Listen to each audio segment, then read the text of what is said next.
This oil spill constitutes one of the most devastating situations that our community has dealt with in decades. Our wetlands are being degraded and portions of our coastline are now covered in oil.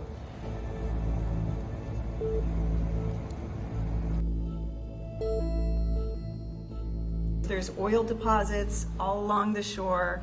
You can see the oil slicks out in the ocean. And so we know that there's going to be a lot more hitting our shores over the next few days.